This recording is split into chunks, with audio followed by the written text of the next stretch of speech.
Welcome to another episode of Prepper Talk Radio, radio for the ready-minded. We are live on YouTube, we are live on Facebook, and we are live in our Facebook group, Emergency Prep and Self-Reliance. Please join us wherever we're live. We usually go live Wednesday, 6 p.m. East, Mountain. What time zone are we in? Mountain. We go live Wednesday nights at 6 p.m. Mountain Time.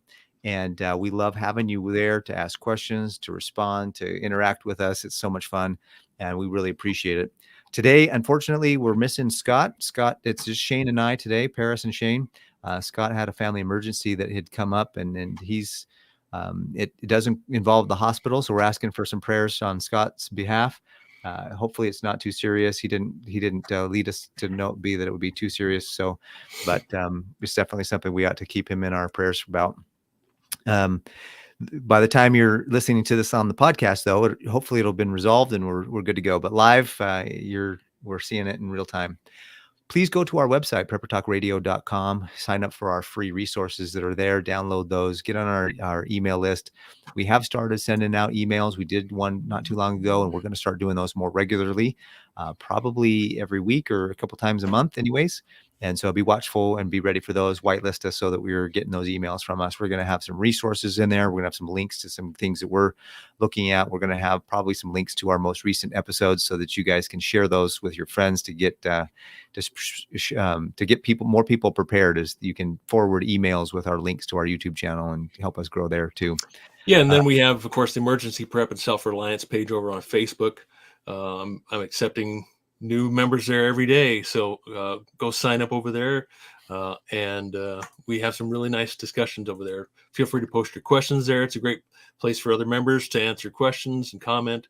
It's really a great platform over there to in fact, one of our top mingle with the members. Yeah, one of our top contributors over on our Facebook group posted a wonderful article, I think, anyways, thoughtful, insightful article, asking us whether or not, the question is, are you a sheep or a sheepdog? And there's a lot of really good insights in there. And we wanted to make it an episode, and we wanted to have that be part of our live where we can talk a little bit about that and see what your thoughts are as you're listening and as you're watching. In this article, it talks about actually three different types of people in the world. And there's sheep, which are those people that are majority of the world, which is kind of just, and frankly, there's nothing wrong with it. We need to have people that just do what they're supposed to do, kind of go along and work and they're peaceful, they're calm, they're not the people that they're not there to do anything harmful to anybody else, and they're hoping that everybody else is going to be calm and peaceful so that we can all just live a peaceful, harmful life. I would love to be a sheep in many ways. The other type of person is a wolf that this article talks about, and a wolf is somebody who's deceptive, who is actively seeking to destroy or to take advantage of, and they suspect, and who knows what the real numbers are, but they suspect that about 1% or so of the population is that wolf. And then there's a third kind of person, which are the sheepdogs, and the sheepdogs are the protectors. The sheepdogs are the ones that protect. And it talks about two different kinds of sheepdogs, actually. One is called the livestock guardian dog, and then another kind is a sheepdog. And the sheepdog, they differentiate it here in this article, where they talk about a sheepdog being somebody that kind of just keeps the flock in line. They just make sure everybody's doing what they're supposed to do. And of course, there's going to be some opportunity if predators come, the sheepdog will take care of it. But a livestock guardian dog is a type of sheepdog that lives with the flock, that is part of the flock, and they're actually trained to protect the flock for when those types of things come, predators come. In fact, one of the things I thought was interesting is that they said that in some areas, these dogs have the respect of the local wolves in the mountains, because the wolves know not to mess with that flock because that dog has got some serious clout. And I thought that was really cool. And then of course it goes on to talk about ways that how that can translate into our human behavior and what we do as humans. And are we right now, I feel like, and I think the world is waking up to, there's a significant amount of what you might say wolves that are closing in on the flock. And we need sheepdogs to step up and protect and keep things going. Shane and I chatted about it a little bit this afternoon, and I know we both have some thoughts on it. Well, I hear that alpacas are quite fierce, actually. So maybe there's also the alpaca sheepdog, whatever you buy. Yeah, So you might call it. Utah Mike is not a sheep or a sheepdog. He wants to be a goat. Thank you, Utah Mike. Which means, you know what the goat means, right? It's the greatest of Greatest all of time, right? all time. Yes. So, Why not? and Mike is definitely the greatest of all time of our I don't want to say fans, I don't like that word, but of our followers are here, and he's always here every time, so we appreciate that.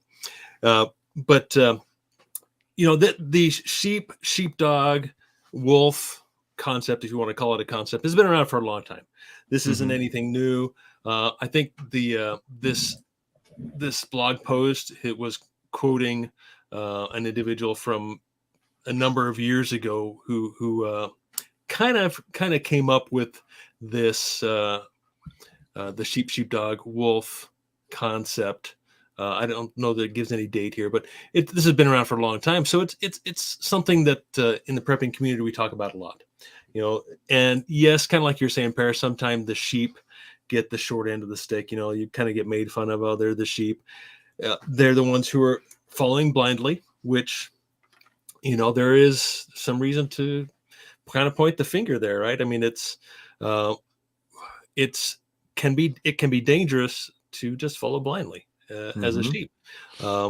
I've seen or heard of stories where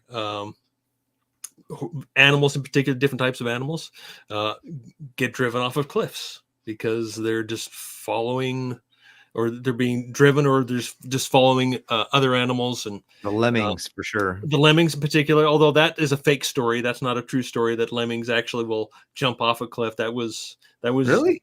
contrived. Yeah, absolutely. They Jerks. should look into that one. That's pretty interesting. I've been deceived.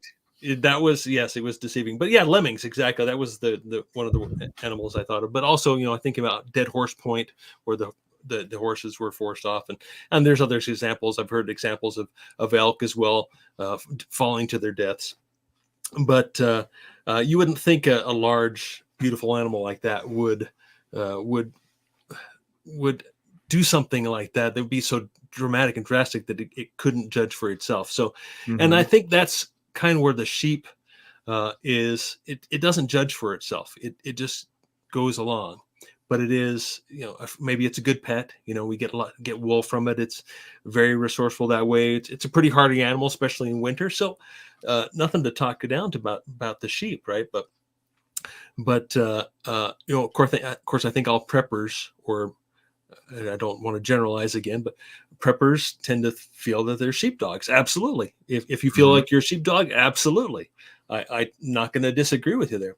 You know, one of the questions that was posed, and it's also posed in this article, is are you born a sheepdog, or are you born a sheep and you can become a sheepdog? You know, is it in your genes, or is it something learned? I guess that's kind of what it's implying, right? And this article, you know, it does say, you know, their conclusion is that that sheepdogs are made, not born.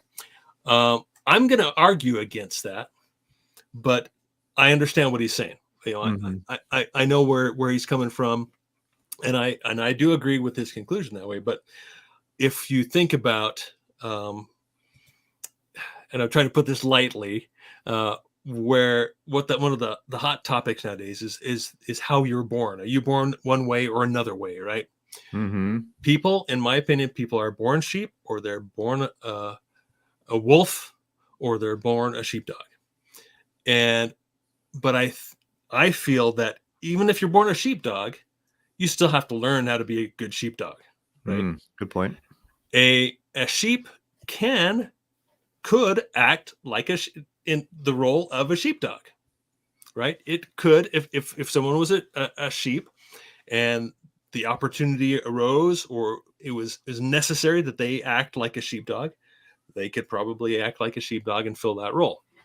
But I believe and I still have a lot of thinking to do on this, that people are born the way they are born, and some are sheep and some are sheepdogs and some are wolves, and there's no change in that. But just like he's saying in this article, you have to learn to be a sheepdog, and I totally agree. If you're born a sheepdog, you still have to learn how to be a good sheepdog.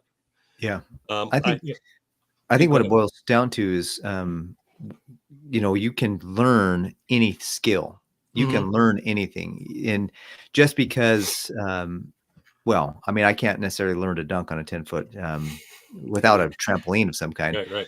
but you Oh, can learn yeah. almost any skill, especially things like how to be more protective, how to be more of I'm not a violent person. I will do everything in my power to avoid violence and to avoid conflict, physical conflict, I should say. I don't Hmm. mind, uh, if somebody presents something to me and it's not right, or I don't feel right about it, I'm not gonna back down and I'll Yeah. work through how to negotiate that. And so my sheepdogness isn't necessarily military, uh, Hmm. Marine Corps. I totally have all the utmost respect for those guys that can go into a physical altercation and come out victorious. Like that to me is like super sheepdog. And there's one of the cool things that this article talks about too is different levels of sheepdog. And you Hmm. might be somebody that's really good at, and you might actually. What's interesting too is you think about it, you might be a sheepdog in one area of your life and a sheep in another area of your life. Hmm. And so how do you balance that? Yeah. And I feel like there's going to be, and there's a huge movement right now, the whole lions not sheep is another one that's coming out. Right, Like, right. are Yeah. you a lion or are you a sheep? Are you, and there's no, I absolutely love that kind of mentality as well. And I feel like Christ himself was a perfect example and when he came to the earth when he came to live here, he was the Lamb of God. And when he comes back as in his second coming, he's promised to come back as the Lion of Judah. And that's going to Hmm. be that, so there's times in our lives when we need to be lambs and sheep, and there's times in our lives when we need to be sheepdog and we need to be the protector and the provider and the person that's going to stand up. And, to really bring in Jordan Peterson again, he talks Yeah. about this idea that men need to be absolute monsters and then put that under total control. And once we can do that, then we actually have some value and and that's the difference between masculinity and toxic masculinity, if you will. Like Hmm. a masculine person can protect against when it needs to be protected, but then they can also tap into those emotional sides and be kind and caring and as well. So Hmm. there's just there's more and more of this world is revealing itself. This idea of wolves. We did a episode a couple weeks ago with Carrie Bartholomew where they talk about sheep, wolves beneath sheep's clothing. There's some legitimate, that's in the Bible. So there's some legitimate stuff happening where these wolves are coming out. They're taking off their clothes. They're revealing themselves. And we need some sheepdogs to step up. We need some people, and whatever your capacity is, whether you're and right now we're not kinetic. So hopefully we're probably going to need them in the future. But for now, we need men who ideologically, spiritually, emotionally, politically will step up and stand up and draw the line and be the sheepdog that says, you are not coming any closer to my flock and I'm here to protect them. Yeah. And of course, the most dangerous of them all is the wolf in sheep's clothing, um, who hide amongst the sheep and yet are ready to devour. Right. And of Mm-hmm. course, Mike makes a great point here, and of course, Whited as well. And we talk about this. We mentioned this multiple times in other podcasts. It's better to be a warrior in a garden than a gardener in a war.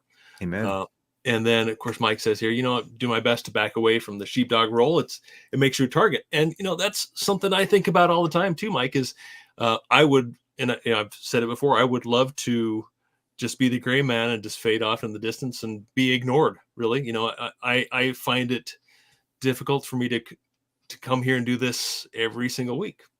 I would rather not. Honestly, I would rather do my own thing.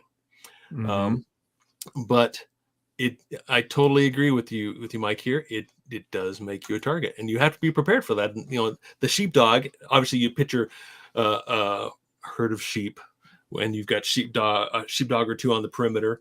Obviously, they stand out, and that they're meant to stand out, right? That's the purpose, right? Those wolves that get to know those sheepdogs, that they'll defend the sheep. They keep their distance, and thus, could very well be the target of a pack of wolves. Mm-hmm. And am I at the point in my life where I would like to just fade away in the distance and be the gray man? Absolutely. Especially now as we see what's happening, um, to those who are trying to stand out. They're being persecuted. And it's going to get worse. And they're being targets, political targets or otherwise. And but how do I make a difference otherwise? It's it's just not going to happen, I don't think. I love this priority that Utah Mike says here. Yeah. Number one is protect your family. And as a man, as a woman, as a husband, as a wife, as a parent, father, mother, your job is to protect those little guys. And even once they get a little bigger, I have some teenagers. I have some people preparing to get married this year. It was funny. My little girl, she's 19, gonna get married in 3 months. Anyways, I call her my little girl, but she comes in, to me the other day, and she's like, I said, you're still my little girl. It's my job as your dad to make sure to protect you from all the ills and ails of the world. My son, who's 17, I think he's at least 16. Anyways, I can't remember. I'm retarded right now, but he drives, so I know he's older and old enough for that. And he was like, "Dad, don't worry about me." I'm like, "Bro, I'm your dad. It's my job to worry about you." You kidding me? And one thing my wife says all the time, she's like, "Look, I don't mind if you're going to save the world, but you better make sure we're saved first." Mm-hmm. And there's some truth to that. There's some reality to that. Like I look at these men who are in political positions and that are in really public positions that are fighting the good fight. And I just hope that their family is okay, because no success. One of the church leaders in my church said years ago, no success outside of the home can compensate for failure within the home. And I agree with that 100%. And there's so many ways, there's different levels of that we can break that down. But the idea is that I hope that their families are okay, because they're going to need that backbone, that support group of a family to be able to fight what's going on publicly and more out there in the world. And there's some real strong men and women right now that are fighting a really big pack of wolves, and they could use our support, and they could also use the voice of truth that needs to come out more and more. And so we're gonna kind of blend this episode with this idea about sheepdogs, wolves, and sheep, and some real positive masculinity, some things we can do to stand up for and fight for truth. I mean, you're absolutely right, Shane. I talk about all the time. It's like, I wish I could just say, forget it all and just go do my thing and just leave me alone. Just let me mind my business. You mind your business, and let's just leave each other alone. The problem with that is that evil doesn't leave you alone. Evil's not just going to sit back and do their own thing. For some reason, they have to control others. They have to subdue others. They have to put their thumb on others. And that I just draw the line on that. Like you can't, don't tell them that the minute and this is absolutely true. The minute these guys cross the line where the people who want to be left alone are ready to stand up and fight, they're done.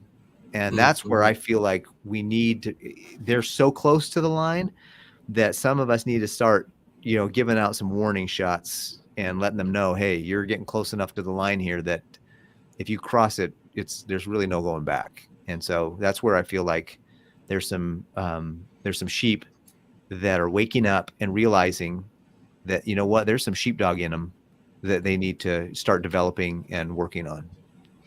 Yeah, I think and I go back to the sheepdog, and of course I learned about this concept a number of years ago, and was really contemplating, okay, am I a sheep or am I a sheepdog? Do I want to be a sheep? Yeah, I'm a sheepdog. Yes, I do want to be the sheepdog. I don't want to be the lone wolf, right? We talk about the lone wolf. It's a bad idea. It still has the word wolf in there, right? So it implies that you've got to survive. You've got to act like a wolf sometimes. Mm-hmm. But sheepdogs they're quite gentle animals. They They can be, yeah, absolutely. Absolutely. Especially you think about the small dog, like the Chihuahua. What are they? They're barky and they're annoying and they nip at you. But you think the bigger the dog, like a Great Dane, they're very docile. They're actually scared of you. They're very timid animals, yet they can be very formidable. Mm-hmm. And because of their size, and even though they're very gentle animals. So I think that is,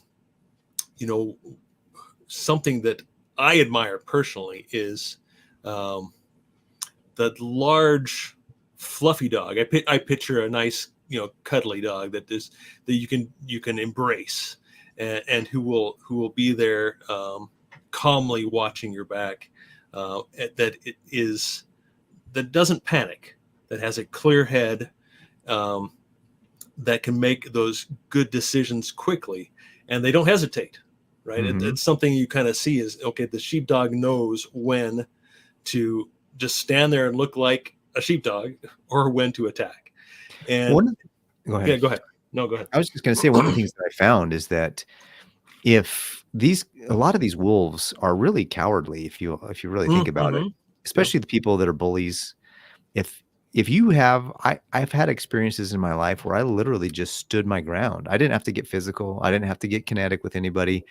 I just stood my ground and said, "Hey, what you're doing is not appropriate. You need to stop." And they were like, what do I do from here?" And there's some stories in this article that talk about, a lot of these sheepdogs, they don't necessarily even have to get in the fight.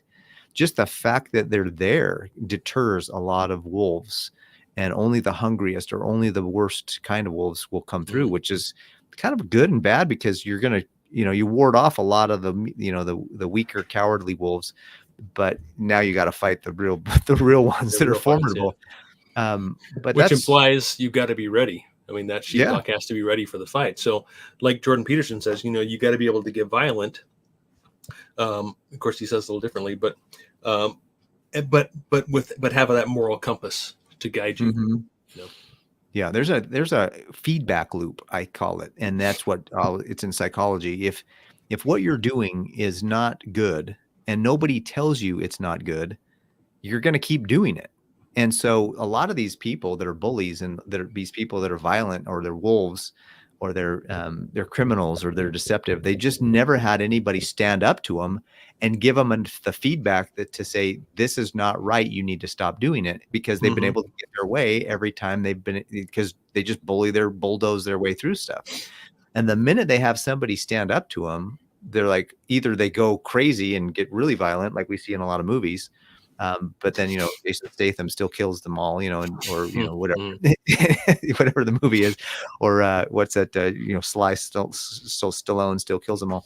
Anyways, the point is that once you give somebody like that, that's why we need men and sheepdogs, and women as well, by the way, men and women that can stand up and say, enough, that's not appropriate in this society that I want to be a part of. And that's where they get the feedback loop, and they're like, oh, whoa, maybe I need to correct, maybe I need to make a change. And so my design in helping people, especially like that, is, one, I would like to give them a chance to make a change. You're living a life right now that's not going the right direction if you want to be a part of society. And so let's make the change. If they don't make the change, now it's time to take it to the next level. But I feel like everybody ought to at least have a chance. Yeah, you make a good point there. I think, when I think of masculinity, I think of a strong man. Not physically strong, yes, but strong in being able to make decisions that they're going to stand behind and not falter. Right. So a strong man is protective, like the sheepdog, right? But also caring. So strong and caring is my definition of masculinity, right? And we hear a lot about toxic masculinity, and that's infecting a lot of these young men that don't really understand what masculinity is. Maybe they don't have a good role model that has shown them what masculinity is, and I think that's probably pretty obvious that that's the case. But in my opinion, it is the lack of masculinity that is what is toxic masculinity, right? Yeah, a great point. Because if you don't have somebody to stop the it reminds me of the idea, and the first time I heard this was, frankly, in Batman. I think it was Dark Knight, and Batman is faced by the Joker. And the Joker looks to him and basically says, "So I guess this is what happens when an unstoppable force meets with an immovable object." Mm-hmm.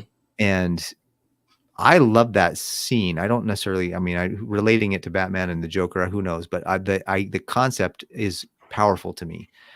You know, the devil and his kingdom are feeling like they're an unstoppable force, but God and his kingdom are immovable and should be immovable objects. In fact, one of the great quotes that I think it was Paul or said, I can't remember who he wrote it to, but we need to be steadfast and immovable in Mm-hmm. God.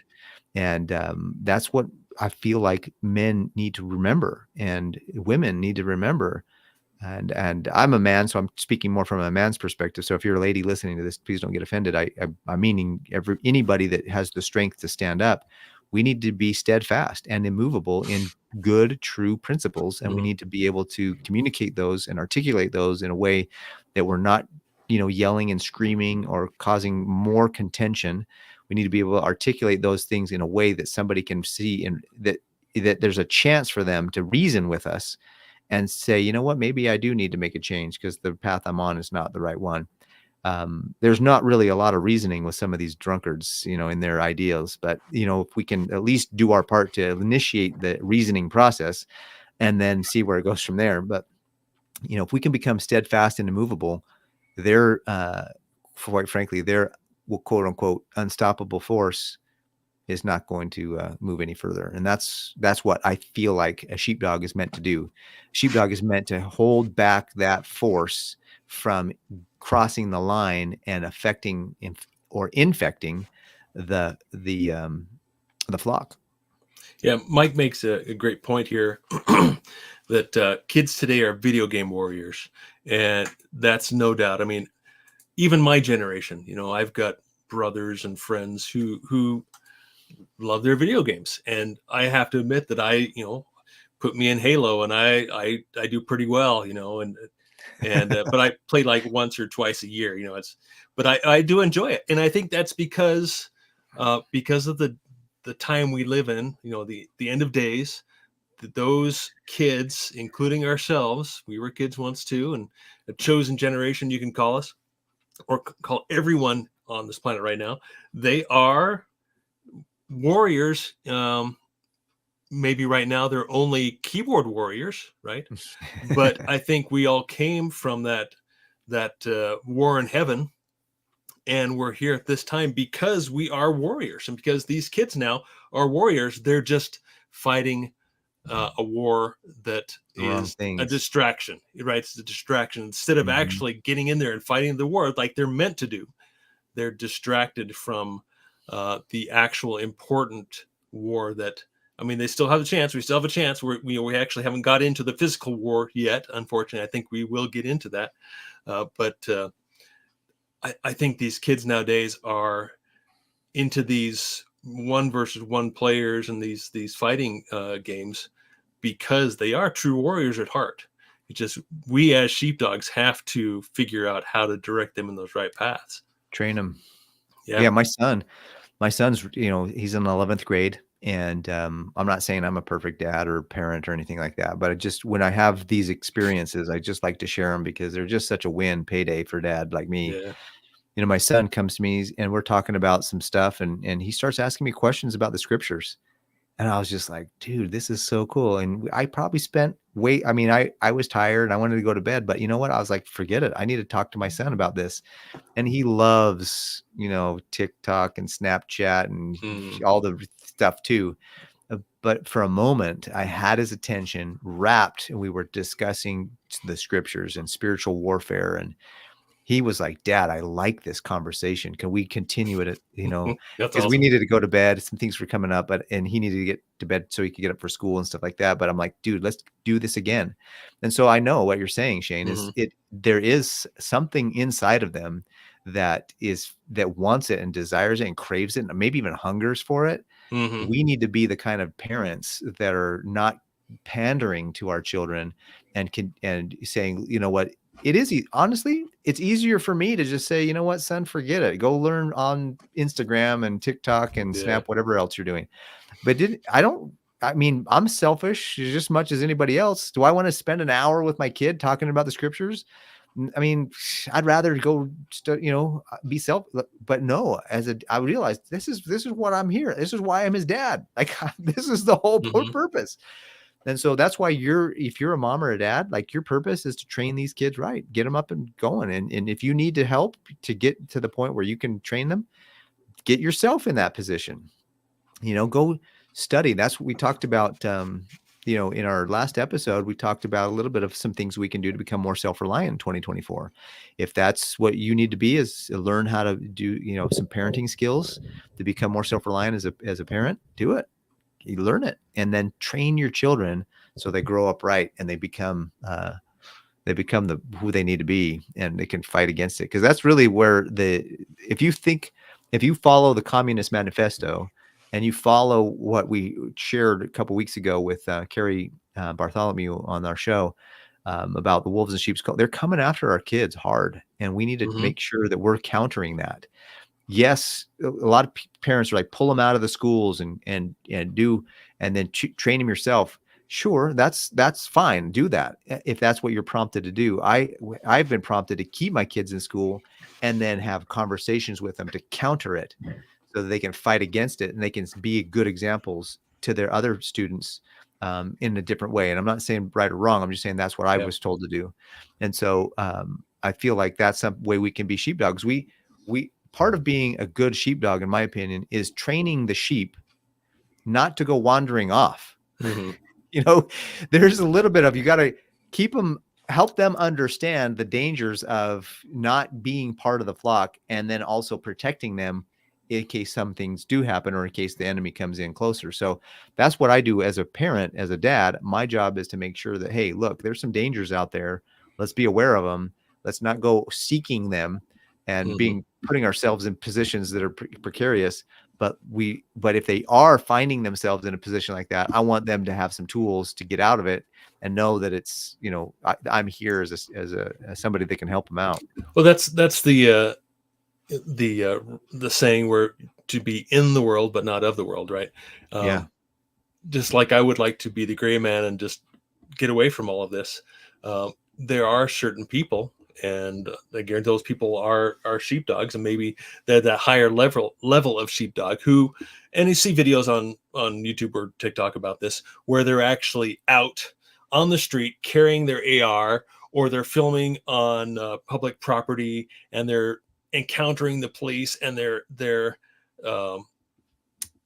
standing up for our rights and trying to prove a point, right? They're going out looking for trouble. Maybe it's just for content for YouTube or whatever, right? But they're out there proving a point. And for me, that's not the right thing to do. We talked a little bit about stewardship, where, like Mike said, well, God's first, family's first, and then public or social, to where we've got to be responsible. We can't go out and get ourselves arrested to where we can't provide for our families, even though that might prove a point. And then there's a legal battle, and then it's just eventually really just a huge waste of time. Those types of things, in my opinion. However, they are a learning or teaching opportunity for those other potential sheepdogs out there that could wake people up. So, there's so many things we can do, but we have to decide for ourselves what we're going to do. And I've decided that I'm going to be here every week, whether you guys really like me or not, to be here, and just going to keep yammering away and saying what I got to say. Well, you keep us sane, Shane, so you need to be here every week. Otherwise, Scott and I run out of words sometimes. One of the, let's jump back into this, different types of sheep. Well, not necessarily different types of sheepdogs, but ways that we can be sheepdogs. And of course, we've talked about some things here, but really in this article, one of the things that comes up to is that that it's not always about violent physical conflict, but it's also about tyranny. And we can Mm-hmm. stand up against tyranny, and we can fight against. There's some people who take advantage of people financially, so we can stand up about to them. There's people who are taking advantage of people in other ways. Like, what? Look around, and you'll see in society, what are people being taken advantage of? What are some of these people that are kind and they don't deserve it, but they're being treated poorly? Like I there's a lot of violence, domestic violence. We don't necessarily need to get into people's, houses, but we can really help people understand, look, there's ways around this. There's ways out of this. There's differences we can make. Here's an example. In my church, one of the things we like to do is have a lot of men's groups. And if more men can get together and kind of talk about what's going on and share their emotions, they're going to be less likely to be domestic abusers, I think. And so there's ways we can, as if you see your neighbor, if you see things that aren't going on in your neighborhood, there's ways for you to kind of do some things to help. Like, it's funny because not that this is, in our church, my wife works with some of the 7 and 8-year-old kids in what we call the youth program, that we call it the primary. But she says it's funny how much I find out about what's going on in people's houses from these kids. You know what I mean? And Yeah. so, not that we're trying to tattle on people, but it's like these kids are revealing, like, hey, what's going on, and there's a way for us to come in and kind of help. Sheepdogs don't always have to be the kind of sheepdogs that come into the attack, to come into the fight. We can come in and say, hey, look, let's help mentor, let's help direct, let's help change course. Sometimes sheepdogs can be that railing, if you will, on the tree to help the tree grow straighter, Mm-hmm. that keeps that strict immovability, and say, look, you're growing crooked here. We need to help you grow straighter. And that's something that I think it's also, I mean, not that I want to, I think that's important anyways. Well, I think once you realize that you're a sheepdog, you have that responsibility. There's really no going back, right? It's once your eyes are open to all the things in the world that are wrong. What are you going to do? You're going to sit back on your butt and do nothing about it? No, Mm-hmm. it's a kind of a condemnation at this point if you don't stand up and at least say something about it and help your family and those you have immediate stewardship with. I'm not saying you need to go out and be a preacher on the corner, and hold up the sign, that the end is near, right? Maybe that's your calling. Maybe that's what you need to do. It's not me, but there's definitely a responsibility at that point to where maybe you bring condemnation on yourself if you're not doing what's right, if you're not being that sheepdog and being an example to these kids who really want to fight. They want to be warriors. I guarantee you they do, but they don't know how, and they need the training, and they need a role model to look up to and say, you know what, because similar to you, Paris, I'll sit down with my son, he's doing the homeschool thing, and we'll just sit and talk for an hour, and I can just see his eyes light up when we talk about these types of important things. And if I don't know how to otherwise explain it, if I were not there, if there's no father in the home, there's no sheepdog in the home. That's pretty sad. Yeah. Well, there's a ton of evidence that Yeah. goes to, bless their, I mean, I just have so much respect for single mothers, but there's just a lot of Mm-hmm. reality to having that kind of a dual parent relationship. Yeah, absolutely. I was trying to find that quote. I can't remember what it is. Maybe somebody out there will remember what it is, but it's basically when, if you have something to say and you don't say it, silence, that kind of silence Mm-hmm. is, um, It's condemning. it's not good. Yeah. So Yeah. if you study the scriptures, if you see the tyranny going on in your neighborhoods, in the governments, in your local governments, even, it's time maybe for you to stand up, and if you're not going to at least share the word on your social media, definitely I think Dan Bongino calls it the 10-10-10 rule. Every time there's a vote, tell 10 people, send 10 emails, make 10 phone calls to get 10 more people there to vote with you.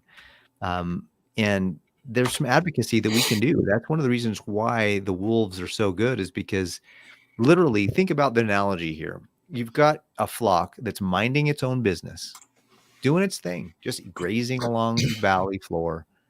And what do you have? These wolves, predators up there that have they don't prepare, they don't grow crops, they're literally hunters.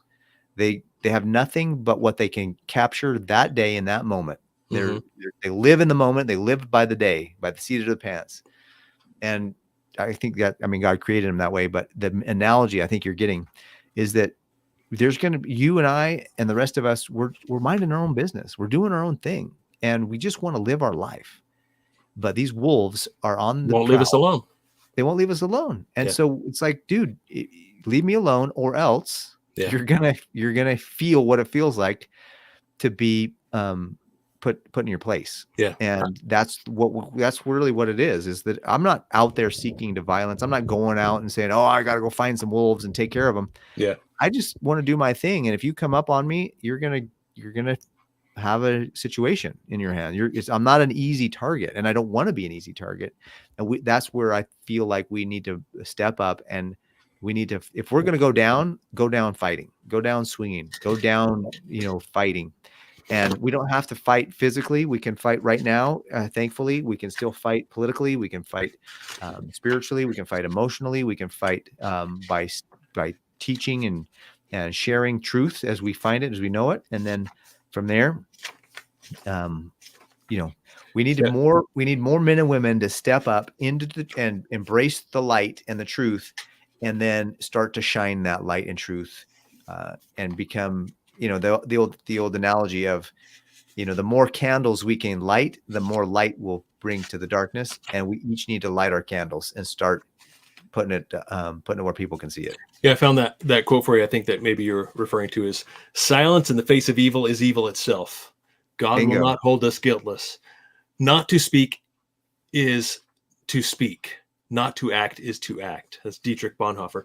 And then I have another quote here that I was just looking for. I written in my little book here that basically says to give into evil is, well, I'm going to slaughter it if I do it, if I don't find it here, but let me see if I can find that here real quickly for it. I came across this earlier this year, and it just, it rocked my world, I guess I could say here. And I'm having trouble. Okay, here, I found it. Okay. And this was specifically talking about propaganda, the purpose of propaganda, but it absolutely correlates to what we're talking about is when people are forced to remain silent, when they are being told the most obvious of lies, or even worse, when they are forced to repeat the lies themselves, they lose once and for all their sense of probity. To assent to obvious lies is to cooperate with evil, and in some small way to become evil oneself. One's standing to resist anything is thus eroded and even destroyed. A society of emasculated liars is easy to control. And that was Theodore Dalrymple back in 2005. Oh, that's awesome. Yeah. That's and awesome. I'm trying to live more and more by that, every day, is because I absolutely believe it's true. Well, I feel like that's a great place to close this out for the night. We're going to end a little early. Thank you guys for being on the live. Thank you for participating. If you're listening later or watching later, put some comments down below, some things that really stood out to you. Hit the like button, hit the subscribe button, and share with us some of your thoughts about what you're doing in your local area to be more of a sheepdog, and to be more of a protector, somebody that's going to stand up for truth. We'd love to hear about it. We'd love to hear what you're doing, and maybe it will inspire others to do the same. You've been listening to Prepper Talk Radio for the ready-minded, and we'll see you on the next one. Thanks, guys. See you next week.